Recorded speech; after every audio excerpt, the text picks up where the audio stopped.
Do you think that men can get pregnant?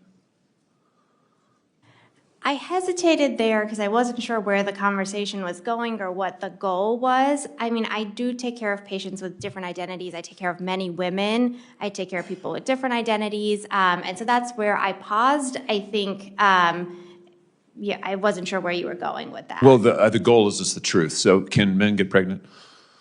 Again, the reason I paused there is I'm not really sure what the goal of the question is. The goal is just to establish a biological reality. You just said a moment ago that science and evidence should control, not politics. Absolutely. So let's just test that proposition. Can men get pregnant? I take care of people with many identities, but can men get pregnant? I take care of many women that can get pregnant. I do take care of people that don't identify as women. That Can men get pregnant? Again, as I'm saying, Let me just remind you what you testified to a moment ago. Science and evidence should control, not politics. So can men get pregnant? You're a doctor, I think. Science and evidence should guide medicine. Do science and evidence tell us that men can get pregnant? Biological men, can they get pregnant? I also think yes/no questions like this are a political tool. And no, yes/no questions are about the truth, doctor. Let's not make a mockery of this proceeding. This is about science and evidence, and I'm asking you. You know, the United States Supreme Court just heard arguments yesterday at great length on this question. This is not a hypothetical question. This is not theoretical. It affects real people in their real lives. And you're here as an expert, called by the other side as an expert.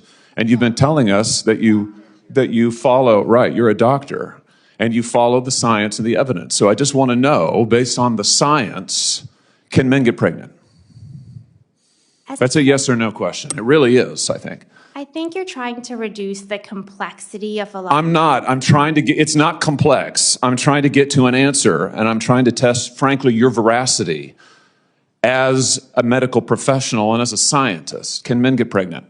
I think you're also conflating this is extraordinary. Male with no, I'm not conflating male and female. They're two different things. There's biological men and there's biological women. And I want to know, can men get pregnant? What you were talking about is biological. You're not going to answer my question. Biological males. This isn't hard, doctor. Can men get pregnant? Yes or no? Again, I would be more than happy to have a conversation with you that is not coming from a place of trying to be polarized and push. I'm not trying to be polarizing. I'm trying to ask. I think it is extraordinary that we are here in a hearing about science and about women. And for the record, it's women who get pregnant, not men. We are here about the safety of women and science that shows that this abortion drug causes adverse health events in 11% of cases. That's 22 times greater than the FDA label, another fact you haven't acknowledged. And yet you won't even acknowledge the basic reality that biological men don't get pregnant. There's a difference between biological men and biological women. I don't know how we can take you seriously and your claims to be a person of science if you won't level with this on this basic issue. I thought we were past all of this, frankly. I can't believe we're still here talking about this. I am a person of science, and I'm also someone here who's here to represent the complex experiences of my patients, and I don't think polarized language or questions serve that goal. I don't think they serve the American people. It is not polarizing to say that there is a scientific difference between men and women, and I want this to be clear and for the record. It is not polarizing to say that women are a biological reality and should be treated and protected as such. That is not polarizing, that is truth. It is also, by the way, the United States Constitution, which offers unique protections to women in a variety of circumstances as women.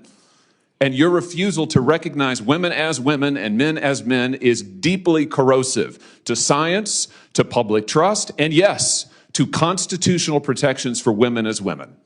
And I think it's extraordinary that you would sit here and advance a political agenda that has been thoroughly discredited and rejected by the American people in this forum.